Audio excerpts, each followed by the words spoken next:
Good morning. Okay, we're an intimate crowd, so I'm glad those other people that you thought about inviting didn't come, because it wouldn't be as much fun to just have us. Do me a favor, move in a little bit. Come on up here. It's not like church, you know. You gotta move up to the front. Oh my goodness, what a beautiful library. You guys are so lucky. This is wonderful. I'm very, very jealous. Well, we're gonna be kind of casual this morning because we're a small but mighty crowd. I do like to start off with, you know, I kind of just like to tell it how it is. That's my personality. So I think people who have maybe never met an author are a little curious about our strange and interesting lives. And at some point I'm going to open up to questions, and you can ask me anything you want to ask me, really. I will tell you the truth. Do not ask me my age or how much money I make, but other than that, it's totally, you wouldn't ask me that because you're Southerners and you were trained to be polite. But if you actually go out and you talk to teenagers, 15-year-old boys will totally ask you how much money you make and your age. So I don't know about them. Now, here's one of the things I think is a little interesting.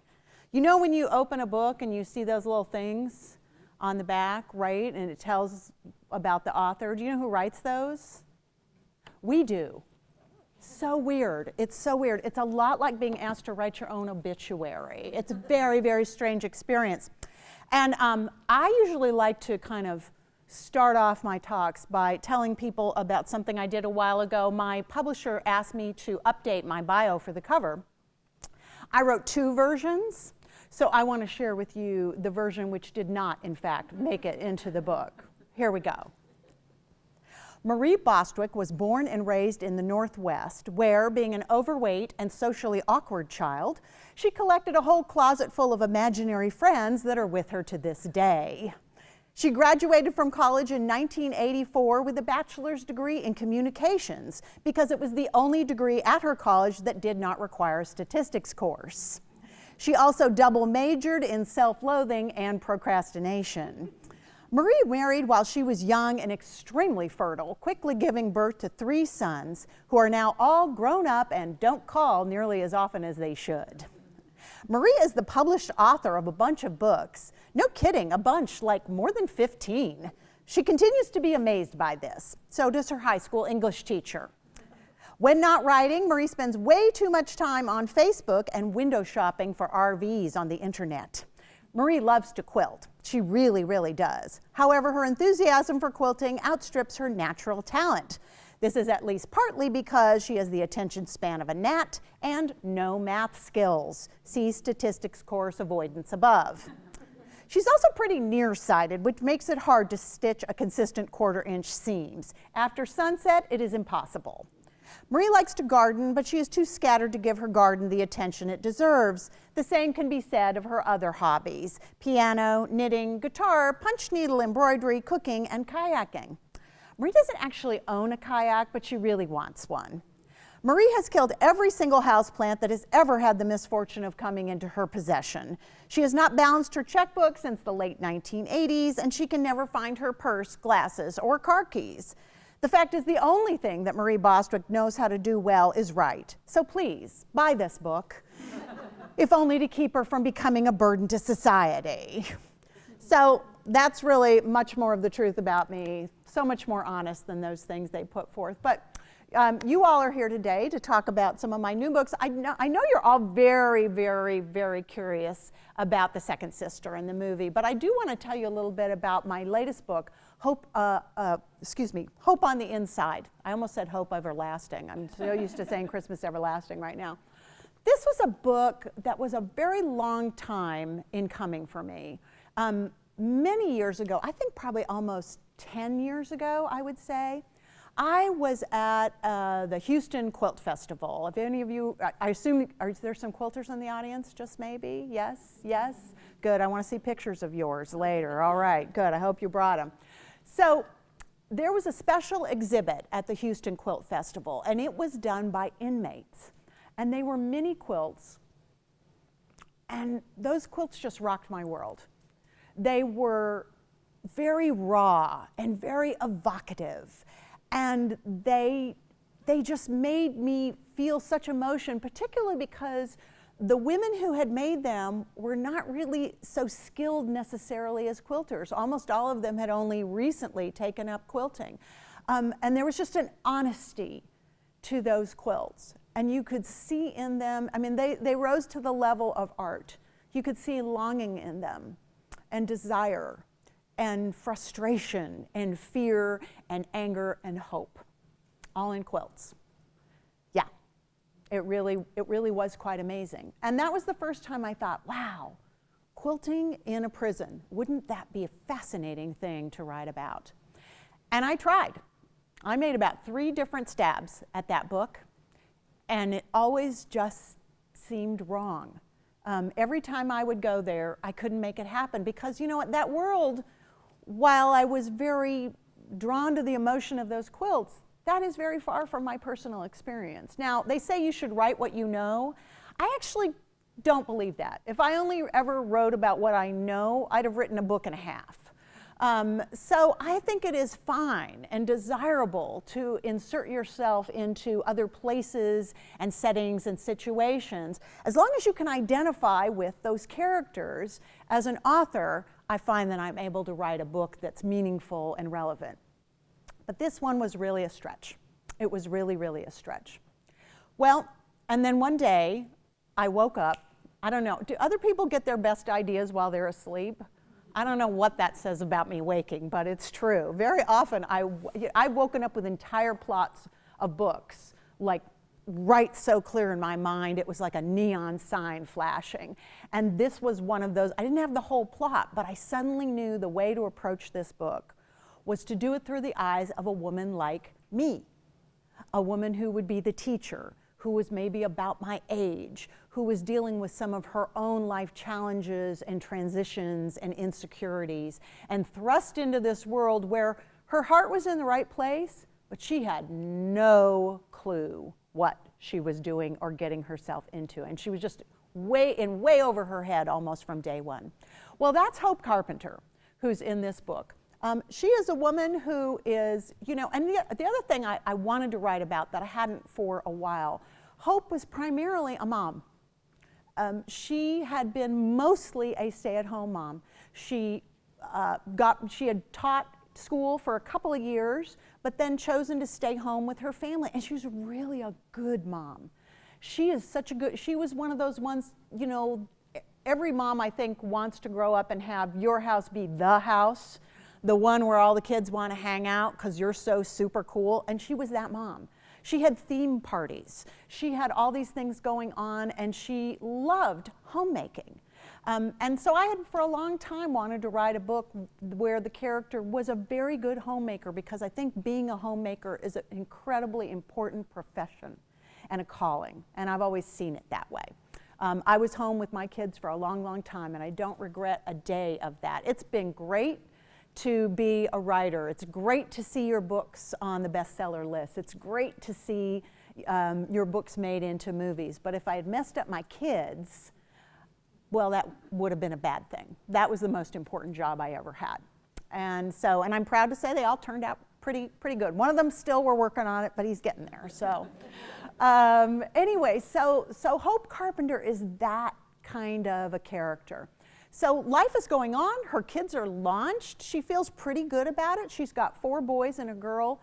Her relationship with her daughter is not all that she might have hoped for, because sadly her daughter doesn't really, she knows that her daughter loves her, but she's not always sure that her daughter likes her.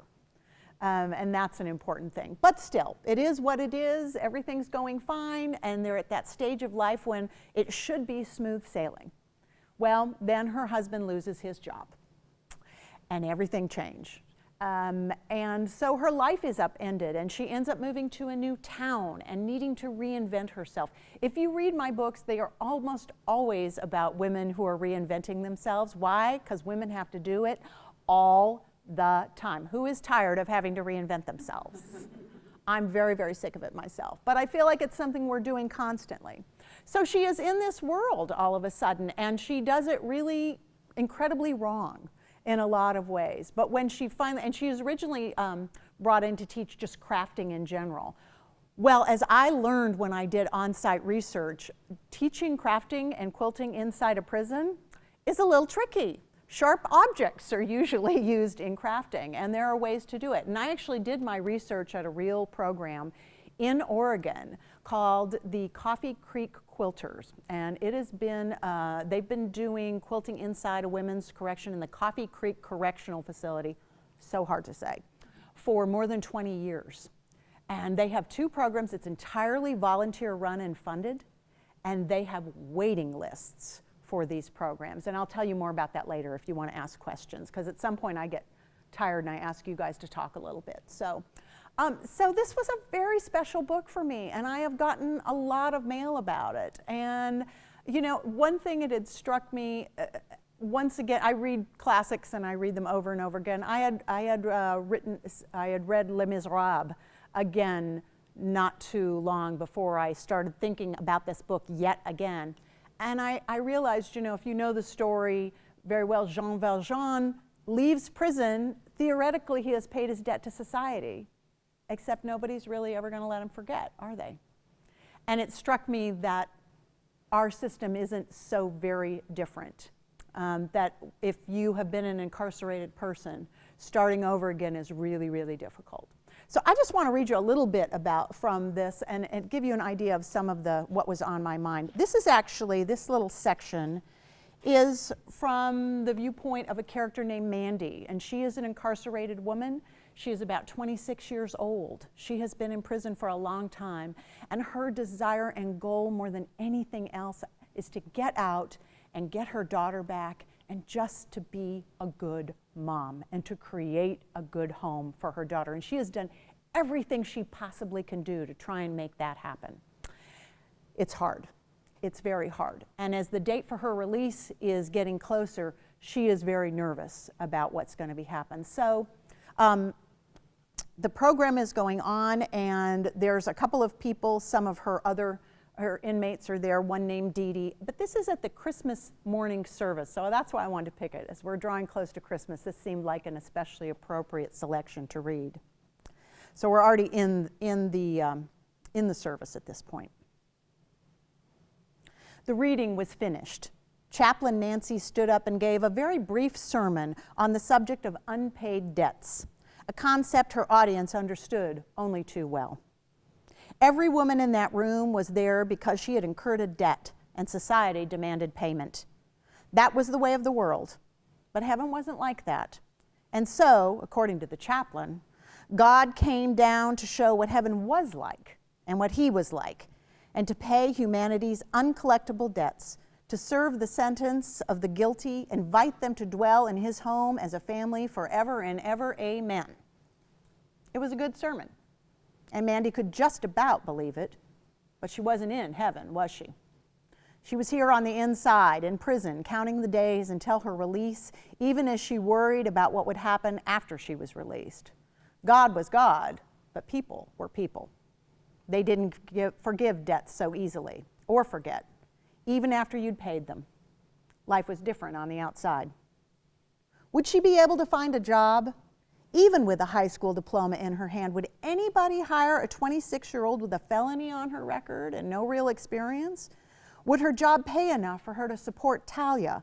Would she be able to find an apartment she could afford in an area that was safe and a landlord who was willing to rent to a felon? The sermon was over. Dee Dee bounced out of her chair so abruptly that Mandy, lost in a vortex of increasingly anxious thoughts, jerked involuntarily. Hope shifted her eyes toward Mandy, looking concerned.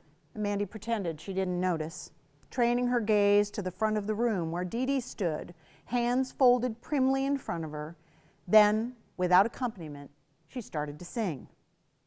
The sweet, clear, rich, and beautiful sound that came from Dee Dee's tiny body filled the room and took Mandy's breath away.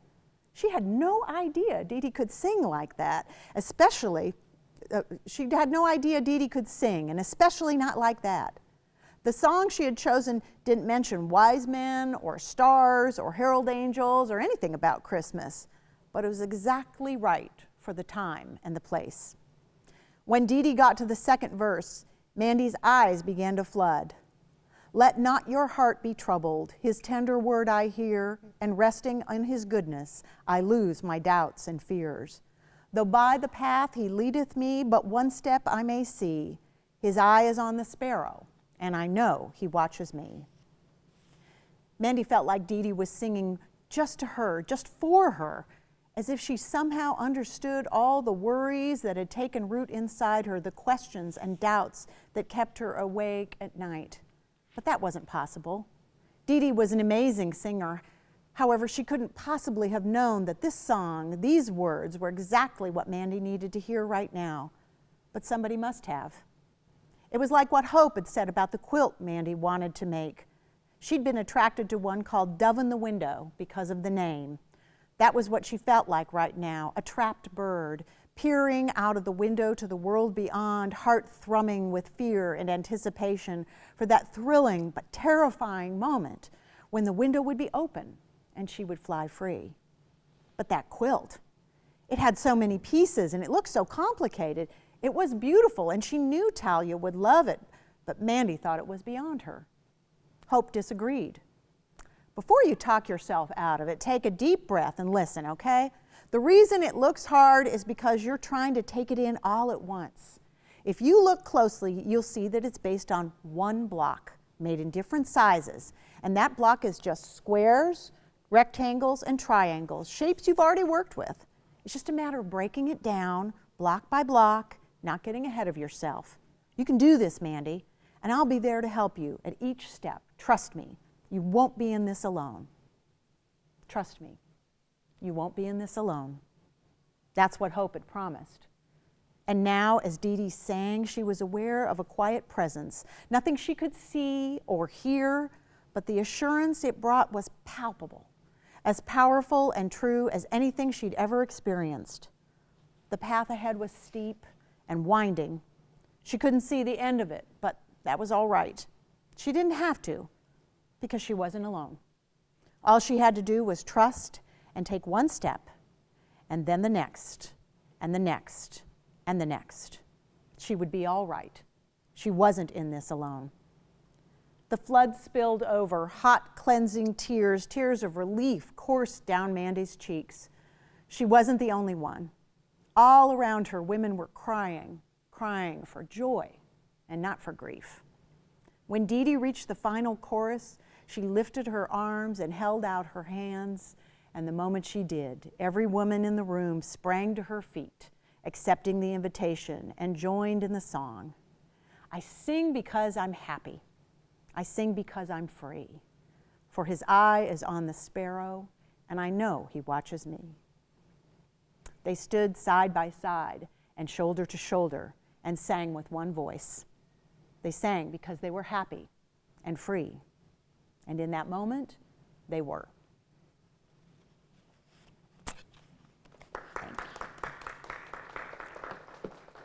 I really like that section. It's hard for me to read because I was going to start to cry and that would be silly, but it's very real to me. My characters are very vivid in my mind. I think some of the questions I get most frequently are just, where do you get your ideas? People that ask me that all the time. You know, I've never come up with a better answer than this: magic. Honestly, this is my particular gifting. I wake up with ideas about stories all the time. Narrative is how, fiction is how I make sense of a world that sometimes doesn't seem very sensible. When things upset me or confuse me or hurt me, if I can make up a story, somehow it makes it all seem better. I do, as I said before, I am an unabashed advocate of happy endings. And sometimes I've gotten criticized for that. Certainly there is a place for books that don't have happy endings, but that is not my particular gifting. My motto is, life is hard, but fiction doesn't have to be. So I do have very serious things happen in my books, but I make it work out because those are the stories I tend to want to read.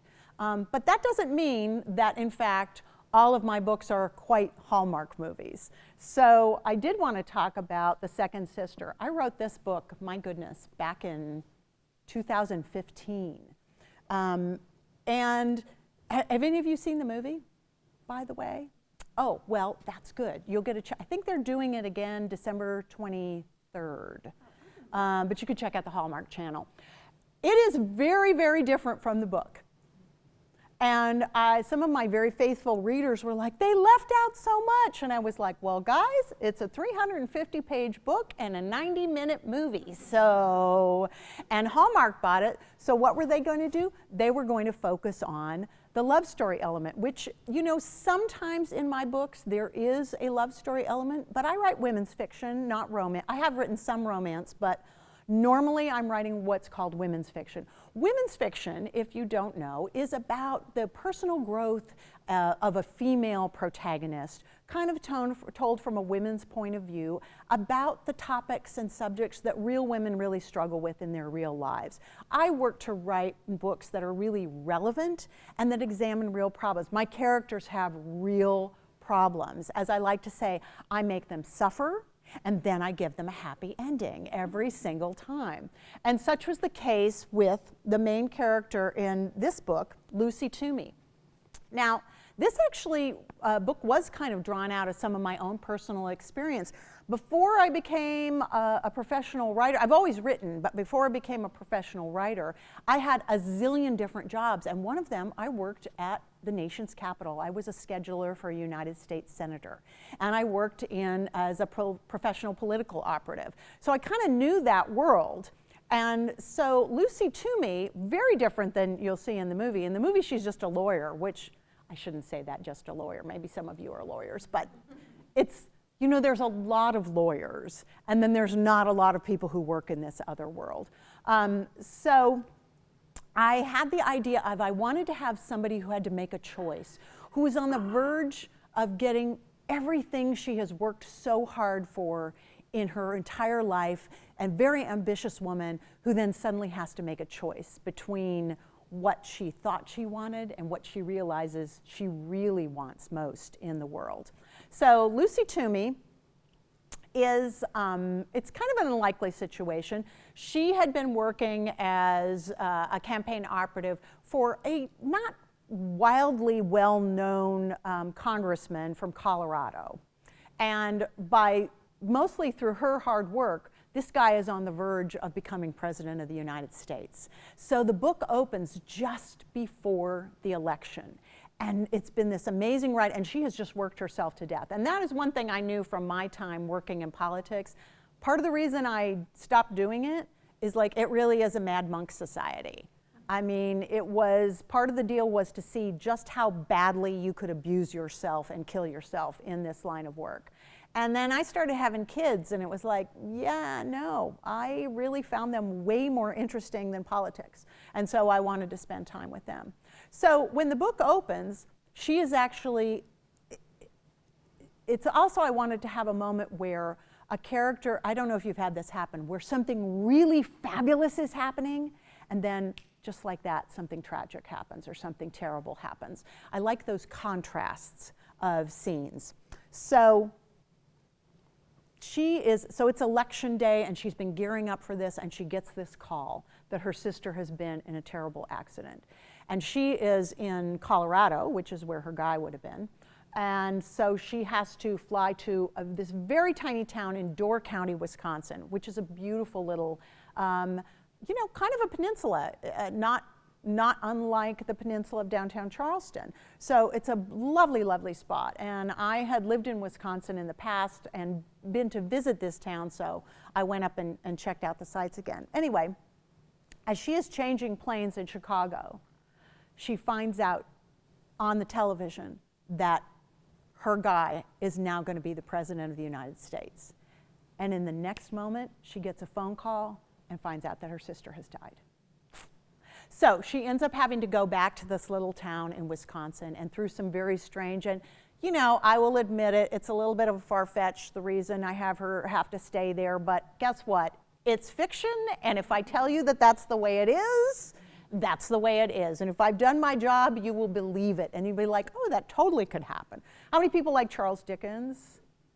right? What I love about Charles Dickens is like he always has this giant cast of character, and you move in and they move closer and they move closer and they move closer, and by the end you're like, oh yeah, no, I totally could see that this guy was actually disguised as the cousin of the next door neighbor and you're just like, oh yeah, it makes total sense. So that's what I try to do.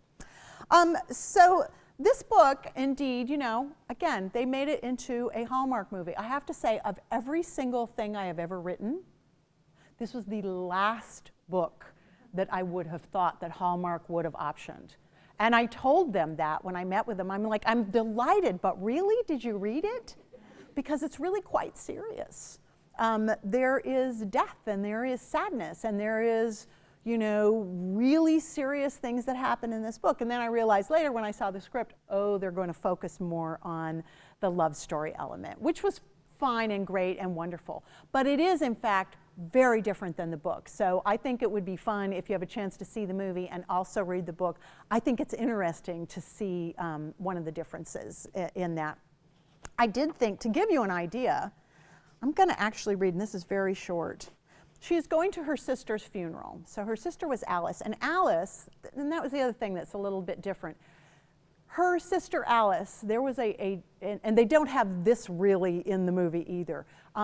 Alice was in a near drowning, and she was left very impaired. And so Lucy, who is the second sister, in fact, ends up having been the caregiver of her sister, sort of assuming that older big sister role.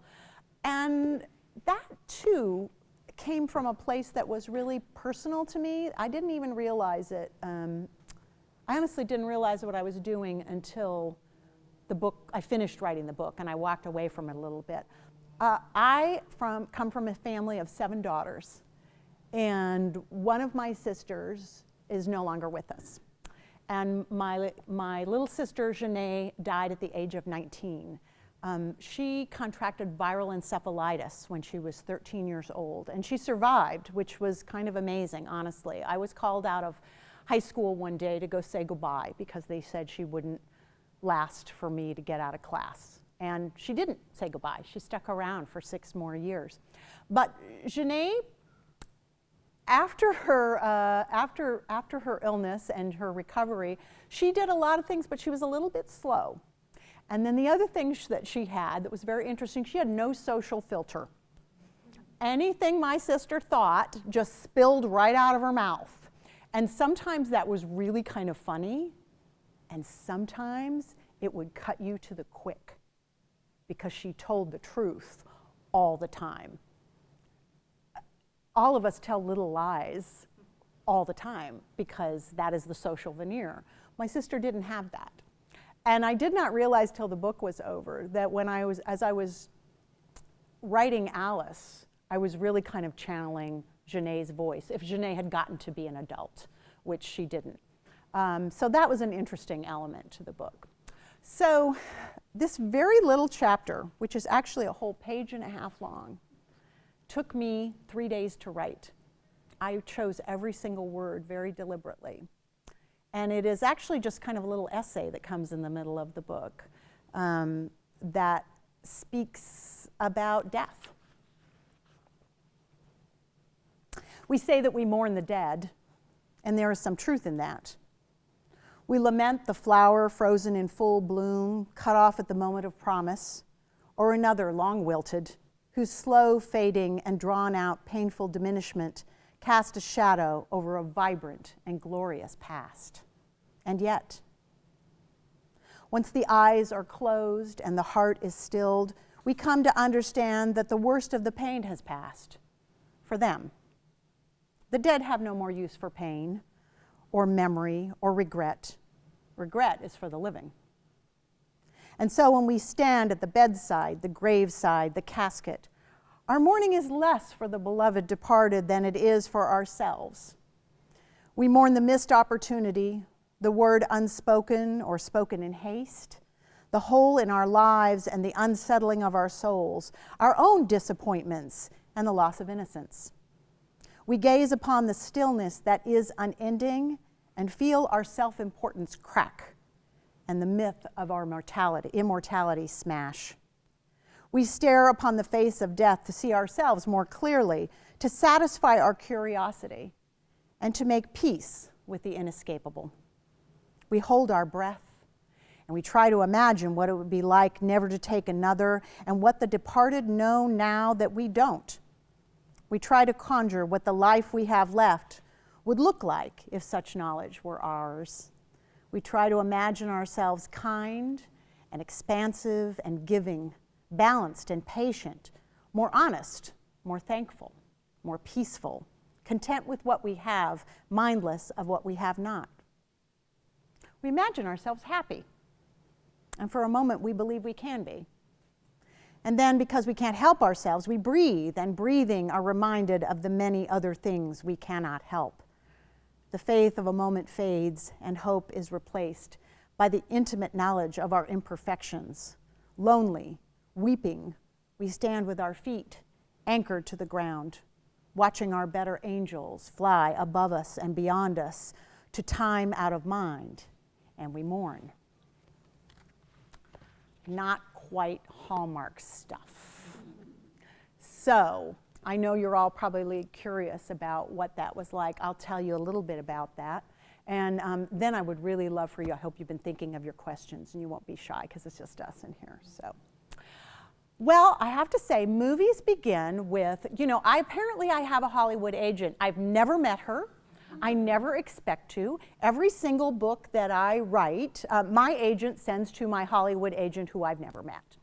And I never expect anything to come of it because, there are a lot of books out there and not that many movies because really it's so much cheaper to make a book than it is a movie. So the math just isn't there. And you get an option. So that's how it begins. So I got called, I think it was almost 2 years before the movie was made, and my agent said, hey, Hallmark wants to option Second Sister, and I said, really? I said, I've written all these Christmas books. Why don't they option one of them? She was like, I don't know, that's what they want. And I was like, okay. She said, but don't get excited because it's not going to happen. And I went, okay. I'm very obedient that way. When my agent tells me not to worry about things, I tend to take that at face value. I just don't worry about things. So I didn't think about it. But they were going to give me a little bit of money. And what an option basically is they pay the author money so that you don't let somebody else make a movie out of your book. That's all it is. It gives them the right to kind of hold that in case they want to do something with it, but options, quite frankly, are a dime a dozen. And especially now with so much going on television, Netflix and Amazon and Lifetime and all of this stuff, people in Hollywood are running around like crazy trying to option everything they can get their hands on because they got a lot of content they got to put on those little screens. So I wasn't too excited about this, but I got a little money, and as I always tell my husband, I love to get paid for work I have already done. That is a wonderful, wonderful thing as a writer, so terrific. So I just didn't think about it. So a year went by, and they decided to renew the option. And that was fine, because they were going to give me a little bit more money for work I had already done. Terrific. I wasn't worried about it. And my agent, once again, was like, not going to happen, don't worry. Well, then we had heard that actually they were having a screenplay written. I heard this because the woman who I've never met, who's my agent in Hollywood, happened to be representing the screenwriter who wrote the treatment for the book. I've never met her either. So we got word through the grapevine. So that seemed a little more interesting. And then one day, I think it was late August or early September, I get this thing from my publicist who sends me a forward of something on Twitter. I'm not even making this up. So there's this person on Twitter whose handle on Twitter is Sleepy Kitty Paws. It's a cat with a Santa hat. Who knows who Sleepy Kitty Paws is? I still don't know. So Sleepy Kitty Paws says, on Monday in Atlanta, Marie Bostwick's Second Sisters, they're going to start filming, making it into a movie with Tatiana Ali and Patti LaBelle, Christmas Everlasting. I mean, and this is like a Thursday, and it's supposed to be so I send this off to my agent, and I'm like, does Sleepy Kitty Paws know something we don't know? What's going on here? And she says, that seems weird. I'll be back. Within 2 hours, she calls up, and in fact, Sleepy Kitty Paws totally knew stuff we didn't know. And in fact, they were in, so my Hollywood agent, who I've never met, calls up Hallmark and says, hey guys, is this happening? And they went, oh, did we forget to tell you guys? So that's honestly how it happened. It was that quick. And you know, this was a very different thing because this book is set in Wisconsin, and Wisconsin is pretty white, quite frankly. But I had one character in this book who was an African-American woman, and I loved her. I kind of decided I wanted to have her, and I wanted to like toss every stereotype you might have about that kind of a character on its head. Her name is Rinda, and in the book, she's around 50, and I made her a right-wing Republican recovering alcoholic who lived in Wisconsin. And she is a wonderful character, and she's kind of a curmudgeon. I love a good curmudgeon. If you read a book of mine and you see a curmudgeon, that's probably my favorite character to write, because there's such an opportunity for transformation. And we do get to see that Rinda has this wonderful, loving, and giving heart, but she doesn't give her heart lightly. She's one of those people that once she decides she likes you, that is a forever kind of bond. And those are the kinds of friends I love the most. So I was very surprised when Hallmark, in fact, decided to make this movie almost all the major characters as African-American cast. And you know what? That was a big change, but I was also kind of excited about it because this was really groundbreaking for Hallmark. So some of my readers at first were like, how's that gonna work? You know, I've pictured it in my mind, it's not like that. And I said, you know what? These actors are such good, and this was after I'd been on the set. I said, they're such good actors that in 5 minutes, you're not gonna care. And that's what a really good story does. You know, a good story is a good story. So that was an exciting part for me. And so in fact, I didn't have much notice, but I decided they do, you know, as an author, you do kind of, they don't love having the writer on the set, let's be clear. Writers are just in the way mostly. I am the least important person in that process, but you can do that thing. So my agent, I was really busy, and she called me up and she was like, Marie, I don't know, you've got so much going on, and you know, maybe next time. And I said, Liza, let's be clear about this. I said, I hope we get so many movie deals that I can't be bothered to go to the set. But I am very clear that I may only have one bite at this apple, and I'm eating it down to the core. So I showed up, and it was an amazing experience. They actually filmed this movie in like August and September in Covington, Georgia. Do you know where that is? Outside Atlanta. It's hot. And they turned this town into snow. They use potato flakes, and it's such a strange thing. And it was a really great moment for me when I got to go up to Lucy's house on the lake, and it was covered in snow on this hot day. And I stood there, and I actually like did that thing. I mean, I don't know, I don't like to cry in public, so I did that thing you do to not cry. And I'm standing there and like feeling my eyes get pretty wet. And somebody, I still don't know who it was, because I wasn't looking at them, I was just looking at the house, walks up behind me and whispers in my ear, none of this would be happening if you hadn't written that book. That was a really good day. That was a really good day. So I did get to spend that day. I was there all day long. I also happened to be on the set the day that Patti LaBelle was in the movie. Now she, of course, they gave lots of publicity to Patti LaBelle, but she has a pretty small role in the movie, and she was just so nice. And all of these people are, you know, they're like real Hollywood. I mean, this is such a great day for me as just a little, you know, writer from Oregon. But these are Hollywood people. They were like as giddy as junior high girls at the dance. It was pretty funny. I mean, even the director was like, Patty's on the set, Patty's on the, it was so cute. And she was darling, and she stood there forever and got her picture taken with just everybody on the planet afterward. And she was so patient and so dear. But I had a wonderful time meeting with the actors, and I think the impression, you know, because I had been a little concerned, honestly, like this is my baby, and I knew they were going to change it. And it's a little bit hard to let go, even though I had like signed that contract, I mean, a part of me didn't think it was ever going to happen. So now it is happening. And my husband, who is out there working because weirdly, the thrill of listening to me talk has passed for him in the last 15 years. I don't know what that's about. I remember the day I was like, well, what if they do this to it? What if they do that to it? And he very wisely put his hands on my shoulder and looked me in the eye and said, baby, the check cleared. And I went, right, that's a very good point. That is a very good point, the check cleared.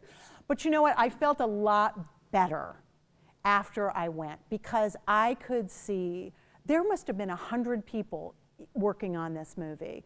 And they were taking such care to try and make it look beautiful and to tell an uplifting story. And I read the script by that point, and there were moments in the movie, I mean, it is very, very different from the book, but there are a couple of moments in the movie, especially when I was watching it the first time with my husband, and he looked over and he said, baby, you could have written that.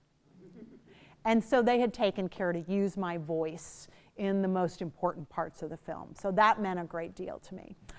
So that was kind of, that was really a pinnacle experience. The day that it aired, which was the Saturday after Thanksgiving, which is when, because this wasn't just a Hallmark movie, it was a Hallmark Hall of Fame movie. They only make 2 of those a year. It's kind of a big deal. So we really got actors. We had, Tatiana Ali, Dennis Haysbert, who, the guy who does the You're in Good Hands with Allstate? Yes, he sounds just like that too. He's really cool. And they had Dondre Whitfield, who he plays Peter, and he and I got on. We just had such a great time, and actually we've kept in touch since then. Just a great cast, and they really were taking their jobs very, very seriously. Oh, one other little thing, so if you've ever been on my website, you need to get on there if you haven't been on there, right? You quilt? Yes. Okay, so you're going to go over there later. It's just Marie Bostwick. I've got about 8 or 9 quilt patterns, and you can download those for free, and they're companion patterns for the book. It's just my gift always to my readers. So I had designed a quilt for that book called Lucy's Legacy. It's very simple 9-patch quilt, but I did prairie points, and it was in unusual colors. It was in orange and blue, because there was a scene in the book where Lucy's trying to learn to quilt, and she's making this quilt, and it's a 4-patch, and it's really boring. And so these ladies are like, no, you're never going to finish that quilt because you're going to get bored with it, and you're not going to like it, so let's jazz it up. Use a color you would normally never use. And she says, well, orange. So that's how the book ended up having this. Anyway, I had this quilt, and I thought, you know what? I would love to give it to the real Lucy. So I brought it with me to Atlanta, and I waited until Miss Ali was not filming, because your big job, if you're a writer visiting the set, is to stay out of the way. So I waited until she was sitting quietly, and I came and I said, is it okay? Or I don't want to interrupt you if you're in character. She said, no. And I said, well, I made this, and it's Lucy's quilt, and now I would like you to have it. I said, and I know the colors are a little bit, and she started to cry. And I said, what's wrong? She said, these are the colors in my house. So that was really, really cool. So I made that for her. But then, I thought, I don't know, any of you, like gift giving is my love language? Anybody else here like that? I give presents all the time for all kinds of things. So I decided, well, if I brought her something, it wouldn't be right to not have something for the other actresses, right? So next thing I knew, and this, again, remember, it was like September when I find out this, and I have about 2 weeks notice before I'm going to the set. So for reasons which were not clear to me, I took it on myself to think, I could make 4 table runners by the time I have to go. So I made 4 Thanksgiving table runners each, one each for the actresses who played the FOA, which is the Friends of Alice, and then one for Miss LaBelle. So I was on that plane to Atlanta, this, like stitching that binding like as fast as I could. And they were all like, oh, it's so beautiful. I'm like, don't look at the back. Just don't look at the back. So it was really a fun experience. Speaking of gifts, oh yeah, so anybody here have grandkids? Just you? You win the prize, because the person with the most grandchildren gets a DVD of the movie. Yay! See, this is why, right? It's good to, I think tonight there'll be a lot more people, so your odds came a lot better by showing up. Do you have any questions for me? Your characters, especially in the quilting book, yes, are such good friends. Do you pull from personal relationships? I do to a degree, but I think I also write sometimes the things I wish for. You know, I have moved a lot. So I have been married for 38 years, and I have had, I think it's 23 addresses. So I have lived in 8 different states. This turns out to be an excellent thing for a writer, because I can write about any region of the country. And in fact, part of the reason I wanted to come and speak in the library system is, in fact, I am intending to set my next book, which is called The Restoration of Celia Fairchild, in Charleston. I love Charleston because it has such a unique character. And if you've been reading my books, part of what is so great about that series is the town itself becomes almost a character. I love settings like that, where the town is so unique and it just brings something special to the party. And I also think it's really fun for readers too, because you get to be an armchair traveler, perhaps, to places you've never been. So I would say that I do have very, very close friends, but because I've traveled so much, I'm not always, able to get together with them the way I would like to. Something I will say, that having moved so much, the second I move, I make friends fast, because I don't know how long I'm going to be there. So I dive right in and I throw myself into that. The reason I live where I live now, I wasn't going to live in that town because it's kind of a resort community, and my husband wanted to go there, and I went, it's not a real place. Well, I found out there was a quilt guild, and there were 200 members of the quilt guild, and I was like, all right, if you've got 200 ladies showing up to quilt, it's an actual town. And in fact, most of my friends there have come from that group in my church, so yeah. But that's a good question. Do you have friends like that? Quilting. Oh, I started quilting, well, like a lot of people, I was young enough to remember when garment sewing used to pay. So, right, I made all of my most of my own clothes as a young girl and a teenager. So it wasn't a stretch to go to quilting. And I really started quilting because I was a young mom. I had 2 little kids, boys, and there was a lot of testosterone in my house. Husband, boys, dog was a boy, cats were boys, everything was a boy. And I was walking down the street and I saw this quilt shop and a quilt in the window, and I was like, I could do that. And so that's what I did. Mostly it was to get away from my kids, really. Anybody else? Are you still quilting a lot now? I do quilt, yeah. I don't quilt a lot because I'm a working woman. People often ask me, like, how do you find time to quilt? It's usually between books, or sometimes I'll go to a retreat. I don't generally go to a quilting retreat and take a class, because I got plenty of projects, thank you very much. I like to go to the ones that are kind of finishing school. So, and in fact, I've had now I will say, this is an interesting friendship. So about, when the Cobbled Court books came out, I decided to have, this is how old this was. I had what is that thing we used to call it? We had like a chat thing on, the word's gone. Anyway, as part of my website, yes. So we had all these different places where they could discuss, because I was really uncomfortable, quite frankly, with having a web. That's just not how I was brought up. Like, it was going to be all about me, and that just didn't feel right. And I said, you know what, let's make it about the readers. So we had all these little chat things. Well, the only one that took off, really, was the one I called the Cobbled Court Quilt Circle Online. And so we got this group going. Well, then we moved over, because we were getting very high tech, we moved it over to a Yahoo group. Oh my goodness, well. And then we moved it finally to Facebook, which is where it lives.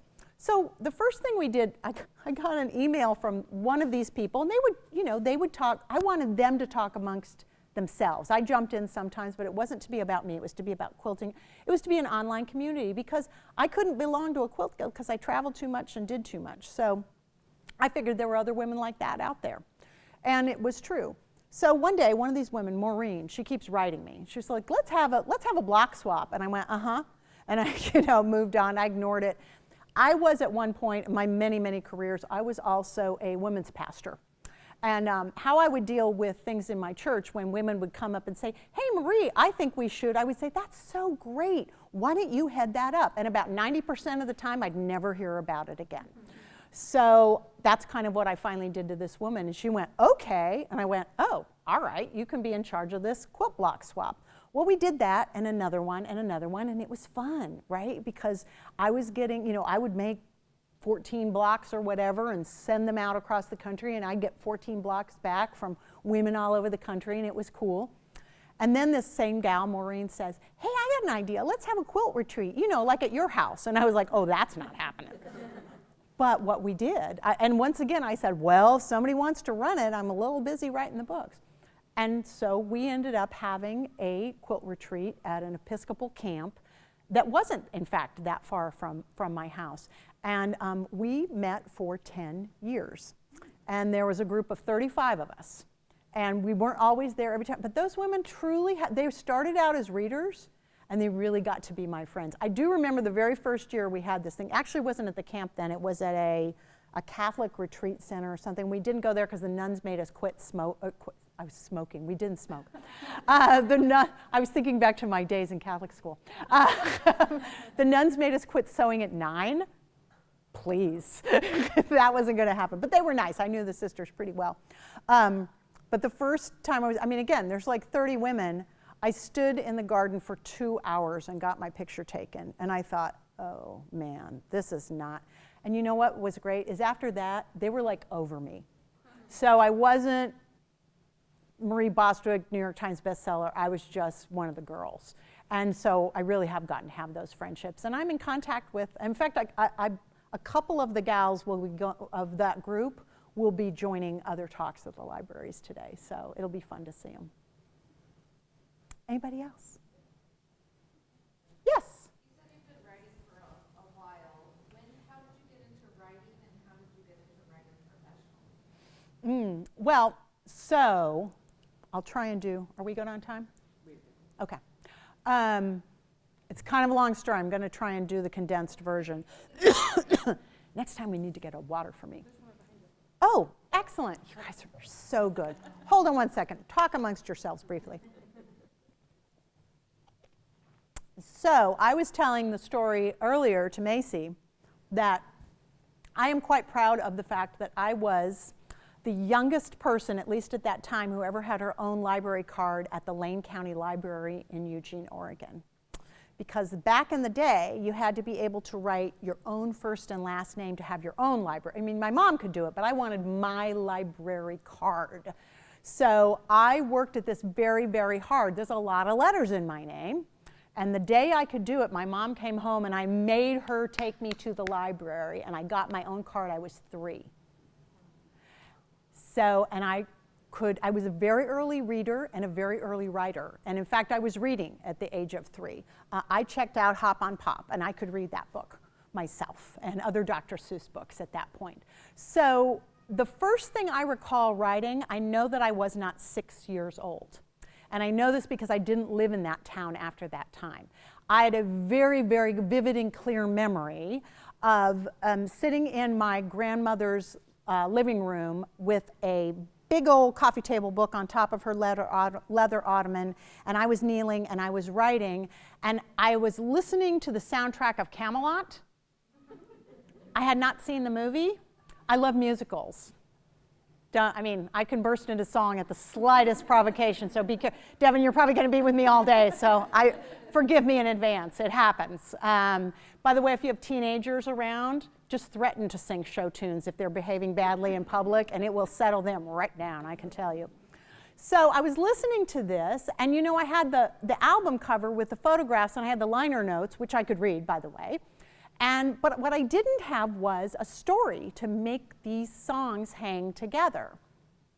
And so I was writing what I now know was a screenplay, because I was listening to the songs and I was trying to write. Now, I wish I had held on to that, but I didn't. So that was the first thing I can remember writing. And then I just kept writing. I kept writing because that's just what I always did. How many of you know what chick lit is? Right? Kind of Bridget Jones' Diary and stuff. Yeah. Well, a lot of people think the lady who wrote Bridget Jones' Diary invented chick lit. That is not true. Julie Walker and I invented it when we were 13, because my idea of a good time when I was 13 was hanging out in Julie Walker's parents' basement, writing these stories. How weird were we? No wonder we never had dates. But they were very chaste, you know. It was not Sex and the City. I mean, like maybe there'd be a kiss, but there was a lot of shopping involved. And there were always girls who lived in big cities because we didn't, and that seemed very glamorous. So I did that. I got older, and I entered my sad, self-absorbed teenage poetry phase, and I wrote reams and reams of sad, self-absorbed teenage poetry, which I would hide in my underwear drawer not very well, because should I be killed in a fiery car wreck, I wanted my family to find them so they would know two things. Number one, they had been harboring a genius amongst them for all these years. And number two, they had treated me very, very badly for my entire life. So did that. I got married. I started having kids. I went through my Irma Bombeck phase. Wrote a lot of, you know, things about like, why can't you ever find a Tupperware lid no matter how much Tupperware you have? And summer camp and the joys of sending your kids to it. I'm a big fan of summer camp for children. So things like that. But I didn't think about publishing it because I don't know why, I just didn't. I'm honestly not that ambitious a person, which is all the more shocking that so many things have happened to me. I'm the last person to put myself forward, which is why I have people in Hollywood I've never met who do those things. So I was not, let's see, how old? I was about 30, and I had given birth again to another boy, and my family had moved to Mexico, like not New Mexico, like the nation of Mexico. So I was dealing with postpartum depression and culture shock in the same year, not good. And some girlfriends called and they wanted me to go to this spa, and I'm not really a spa person, so, but I went. And they had a lot of exercising, which is not something at that point that I did a great deal of.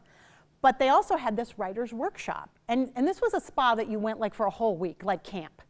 So there wasn't any television or any telephone. There were really small meals that were beautifully presented. Like 3 or 4 of them would have made a good snack in my world. And I didn't want to sweat 14 hours a day. So there was this writer's workshop, and it meant 2 hours a day. And I was like, good, no sweating. I'll do this. I thought there would be like 5 people, and there were like 40. And I almost left, because what if they wanted you to read out loud, and that would be terrible. And then my mother's voice came into my head. I have a lot of voices in my head, but a lot of people have their mother's voice in their head. And my mother's voice said, what do you care? We'll never see these people again. And I thought, well, that's true. So if I fail, I can fail anonymously. So I stayed in this class, and I didn't like, they gave you writing prompts. And I, you know, wrote them, but I didn't say anything for days. And then about 4 days into it or so, like he was saying, does anybody want to read? And of course, it was always the same 5 people, right? And I'd been listening to them, and their stuff was good, but I'm kind of reading my own, and I thought, well, I don't think it's terrible. And so up went my hand, and I read my little thing, and the room was really quiet in a good way. And everybody was paying attention to me. And that felt pretty good. Because when you are a 30-year-old mother of 3, no one pays attention to you, especially not your kids. So that was great, but it wasn't life-changing or anything, you know. So it went on. I read once or twice more. And the last day of this thing, the guy who was the instructor came and he pulled me aside and he said, you know, I need to talk to you. Well, having gone to Catholic school, I envisioned myself clapping erasers somewhere in the alley. You know, I'd spent a lot of time doing that as a kid. And he said, so you're a writer, what have you published? And my jaw just dropped, and I said, no, I'm not a writer, I'm a mom, I write grocery lists.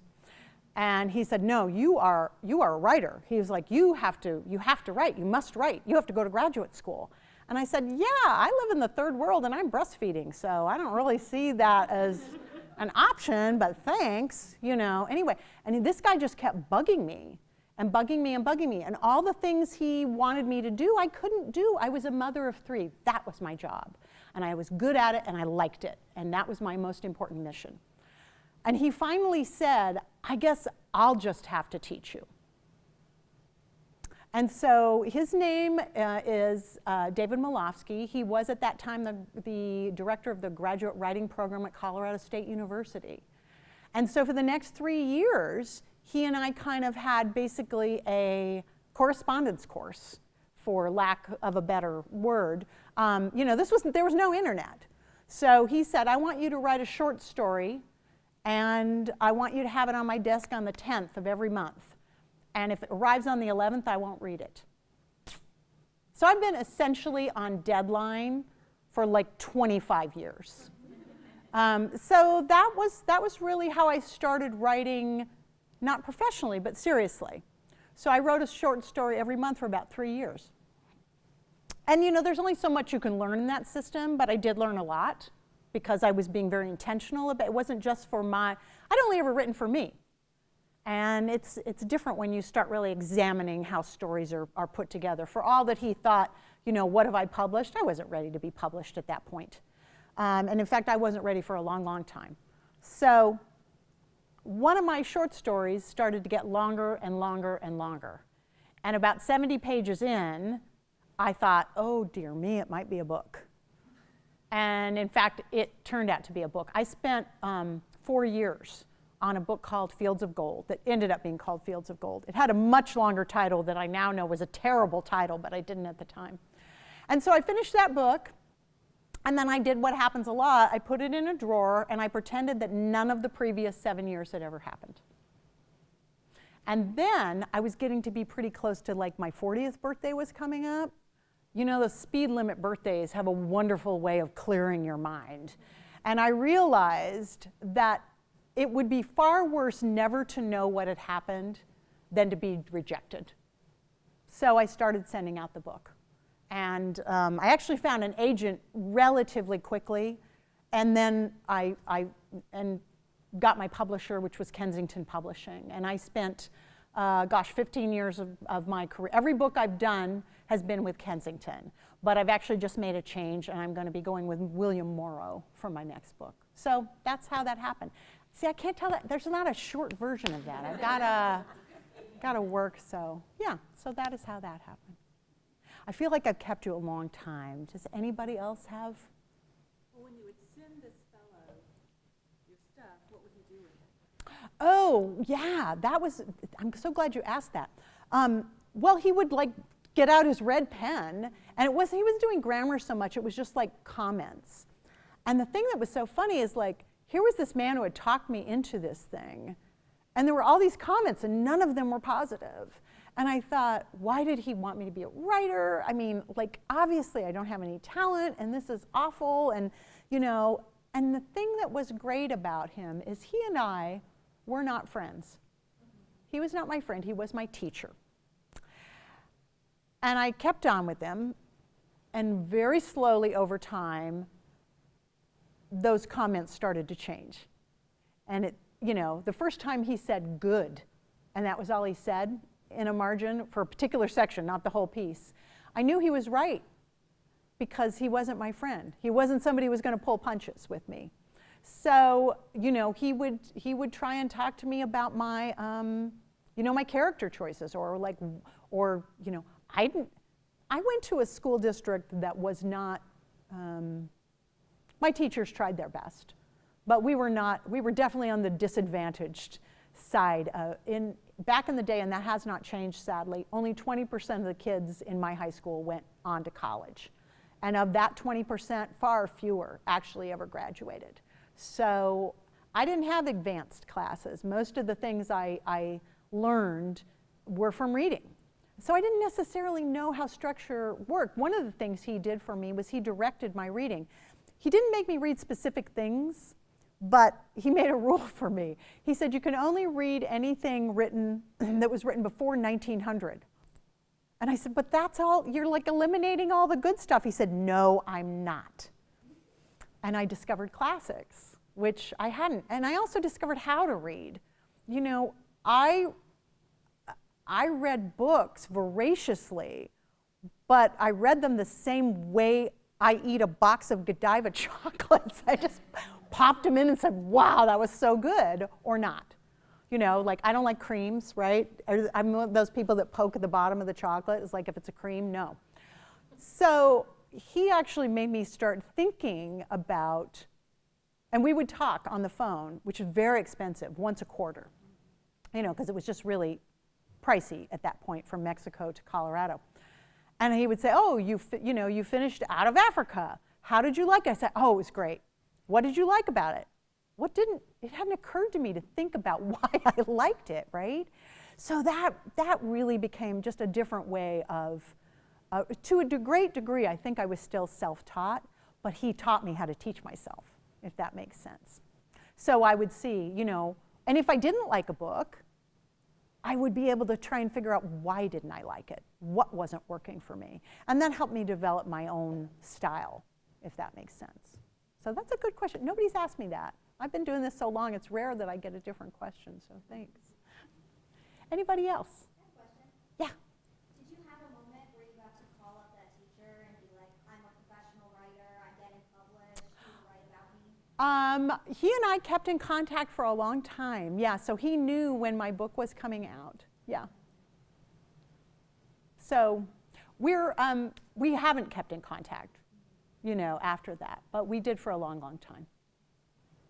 There was this retreat class you took. Oh, this so strange.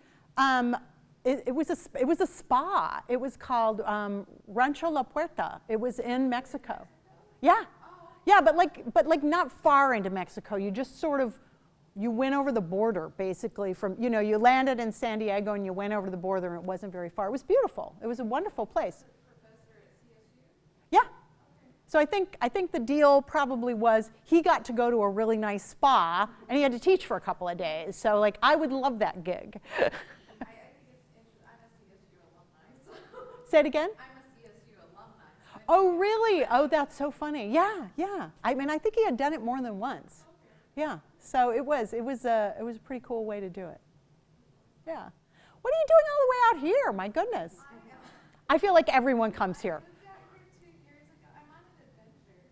I got laid off 3 years ago, and I realized I had nothing tying down to Colorado. I mean, my family's all in Colorado, but I'd always There's airplanes. Yeah. yeah, and I've always wanted to live somewhere else. And my mom was living out here at the time, and so I was like, go to South Carolina. That's awesome. Good for you. Good for you. Yeah, I mean, like everybody. I feel like just having spent some time in Charleston. So many people are coming from all over. So that must be hard if you were from here originally, though. Maybe suddenly seeing lots of different people. Is it? It changes things. I'm sorry. And I'm gonna. You know what? I'm going to write a book about it and like more people, but won't have been just me. It was trending before. Okay, all right. Anybody else? Yes. Well, it'll just be a better place for a better view of Charleston when you write about it. I hope so. I hope so. No, oh my gosh, what a beautiful city. And I will tell you, it's a good thing I am leaving tomorrow because I would weigh 12 million pounds.